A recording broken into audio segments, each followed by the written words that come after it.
인류의 보물지킴이 유네스코 9월 4일의 딩몬 이야기에서 시작합니다.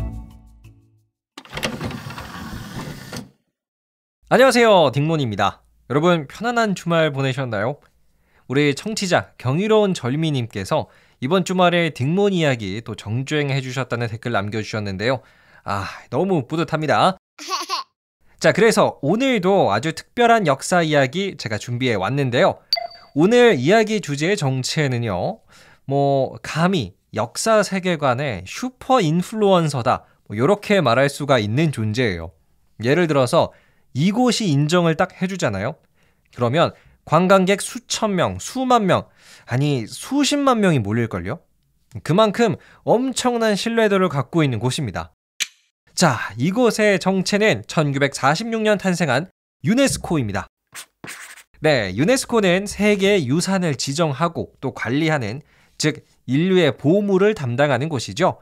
그런데요, 사실 이런 세계 유산을 관리하는 것 말고도 유네스코는 여러 가지 역사 교육을 진행을 한다거나 아니면 역사를 주제로 하는 다양한 행사에서도 공식 후원사로 등장을 해요. 근데 여러분 그거 아셨어요? 당장 다음 주 9월 11일이랑 12일에 월요일이랑 화요일에요, 유네스코가 공식 후원하고 또 우리나라의 문화재청이 함께하는 행사가 대한민국 수원에서 열릴 예정이에요. 2023년 수원 세계유산도시 포럼인데요. 다양한 역사 전문가들이 또 이 행사에 참가를 하시고요. 또 정말 유명한 게임, 또 리그 오브 레전드 있잖아요. 이곳의 개발사 라이엇 게임즈의 사회공헌 총괄을 담당하시는 구기양 님도 오셔가지고 역사와 게임을 어떻게 콘텐츠로 엮는지 이런 재미난 주제로 토론회가 열릴 예정이라고 합니다. 저도 무조건 한번 가볼 건데요. 여러분에게도 이런 역사를 주제로 하는 행사가 있다는 거 꼭 알려드리고 싶었어요. 자, 그런데요, 여러분 사실 유네스코는 있잖아요, 맨 처음부터 역사를 메인으로 활동한 기관은 아닙니다. 오히려 세계 평화를 위해 힘써보자, 이런 추상적인 느낌의 국제기구에 가까웠죠. 하지만 1959년 한 사건으로 인해 유네스코는 지금처럼 세계유산을 관리하는 대표적인 국제기관으로 자리를 잡았는데요. 일명 이집트의 누비아 캠페인 덕분입니다. 자, 지금부터 유네스코는 어떻게 탄생하게 됐는지, 또 왜 세계유산을 관리하는 기구로 변화를 하게 된 건지 함께 알아보시죠. 그 어디서도 들을 수 없었던 유네스코의 이야기, 딩모니의 오디오 극장에서 시작합니다. 자, 결론부터 말씀드릴게요. 유네스코는 제3차 세계대전을 막기 위해 탄생한 국제기구다, 이렇게 정리할 수가 있겠습니다. 맨 처음부터 역사만을 위해서 탄생한 곳은 절대 아니에요.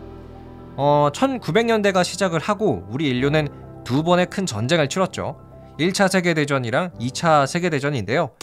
1차 세계대전으로 인해 죽은 사람은 1700만 명, 2차 세계대전은 이보다도 훨씬 많은 5600만 명, 총 7300만 명이 사망하는 정말 충격적인 결과를 가져왔잖아요.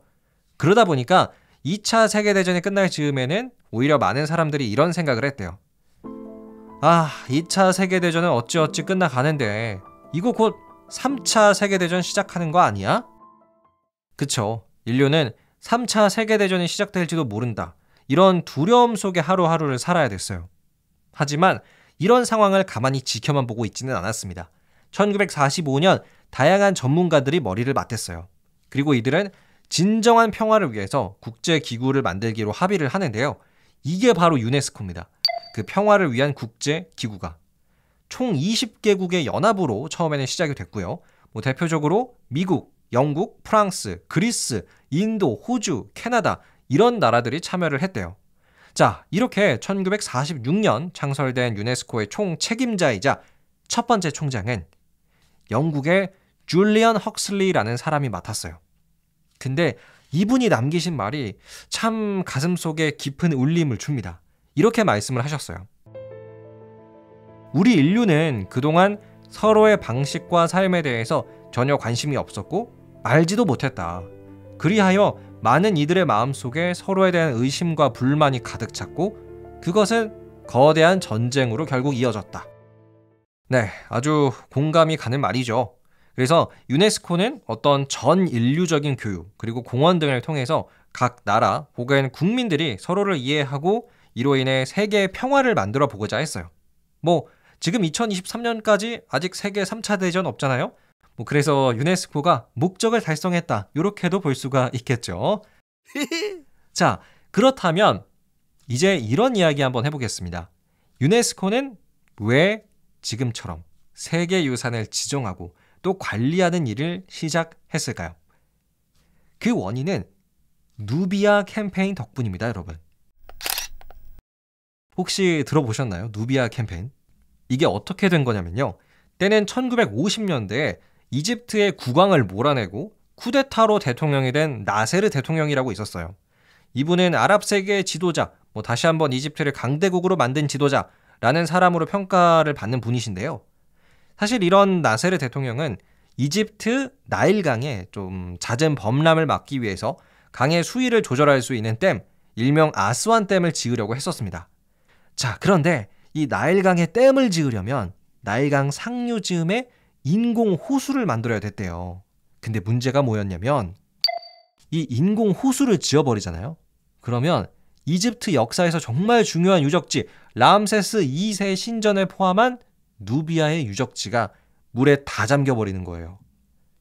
야, 이거 큰일이죠. 그래서 경제적 이익을 위한 댐이냐, 아니면 수천 년의 역사를 간직한 누비아의 유적지를 그대로 살리느냐 고민을 하게 됩니다. 결국 이집트 정부는 다음과 같은 판단을 내렸어요. 이 사안은 우리 이집트가 독단적으로 결정할 수가 없으니 유네스코에게 정답을 물어보자.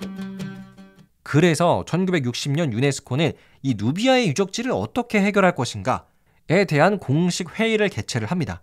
그리고 이런 결론을 내렸어요. 잘 한번 들어보세요. 이집트의 누비아 유적지는 우리 인류에게 소중한 보물이다. 그러나 이집트 정부의 경제적 이득 또한 묵인할 수는 없으니 우리 유네스코는 누비아의 유적지를 통째로 다른 곳에 옮겨 놓을 것이다. 이야, 그쵸? 유네스코에서 아주 획기적인 방법을 생각을 해냈습니다. 누비아 유적지를 다른 곳으로 옮겨버리면 유적지도 살리고 댐도 지을 수 있겠죠? 근데 문제가 있습니다, 여러분. 이 누비아 유적지, 이거 엄청 커요. 113만 평입니다. 113만 평이면 축구장 157개를 합친 사이즈고 여의도 면적의 40%에 해당하는 어마어마한 유적지예요. 근데 이걸 통째로 옮기겠다라고 선언을 한 겁니다. 즉 인류 역사상 가장 거대한 최대 규모의 이사 프로젝트였던 거죠. 이렇게 거대한 역사가 유례가 없었습니다. 솔직히 집 하나 옮기는 것도 굉장히 힘든데요. 113만 평을 통째로 옮기는 건 엄두가 안 나겠죠. 그래서 유네스코는 이 이사 프로젝트를 일명 누비아 캠페인이라고 이름을 붙이고요. 전 세계인들의 도움을 받았어요. 일단 이사를 도와줄 수 있는 전문가들이 세계 곳곳에서 도착을 했고요. 당시 1960년대에 8천만 달러, 우리나라 돈으로 한 1,000억 원 정도가 모금이 되었어요. 거의 50개국이 이 모금에 참여를 했는데요. 전 세계가 200개 정도의 나라가 있으니까 거의 지구상의 4분의 1이 참여를 한 거죠. 여러분, 우리나라 대한민국도 이 누비아 캠페인에 돈을 기부를 했대요. 그 누비아 유적지를 본따서 우표를 만든 다음에 그 우표를 판 수익금을 기부했다고 하죠. 자, 이렇게 해서 전 세계인들이 하나로 모인 끝에 유적지 이사 프로젝트가 시작을 했고요. 총 20년이라는 세월이 걸리기는 했지만 이 프로젝트는 1980년 대성공을 거뒀습니다. 대단하죠? 여의도 면적의 40%를 통째로 옮기다니. 자, 그리고 이 누비아 캠페인을 계기로 해서 유네스코는 세계유산 협약을 맺었는데요. 즉 인류의 역사적으로 중요한 유산들을 관리 및 보호하겠다라고 선언을 한 겁니다. 그래서 지금 2023년에도 유네스코 지정 세계유산 이런 것들이 있는 거예요. 현재 2023년 기준으로 총 1121개 세계유산이 유네스코로부터 보호를 받고 있고요. 여전히 그 수는 늘어가고 있습니다. 지금까지 인류 보물지킴이 유네스코의 이야기였습니다. 끝! 네, 오늘은 여러분과 함께 유네스코 이야기 또 소개를 해드렸는데요. 가장 거대한 이사 프로젝트, 이게 저는 제일 기억에 남습니다. 여러분은 어떻게 들으셨나요? 그리고요, 며칠 전에 제 청취자분들 중에서 역사학자가 꿈이다, 역사와 관련된 직업이 궁금합니다. 라는 댓글 남겨주셨는데요. 이번 유네스코에서 후원하는 행사에서도 이런 역사와 관련된 또 진짜 직업을 갖고 계신 분들이 멘토링 프로그램을 운영하신다고 해요. 그래서 역사를 직업으로 하는 사람들은 도대체 어떤 일을 할까 궁금하시다면 이 멘토링 프로그램에 참가를 해보시는 거 꼭 추천해 드립니다. 자세한 내용은 더보기란에 제가 링크를 남겨놓도록 할게요. 자, 그러면 다음 시간에는요. 유네스코 세계유산 특집으로 우리 대한민국의 유네스코 세계유산은 뭐가 있는지 또 왜 지정이 되었는지 소개해 드리도록 하겠습니다. 여러분 기대 많이 해주시고요. 재밌게 들으셨다면 팔로우와 하트 그리고 댓글도 많이 남겨주세요.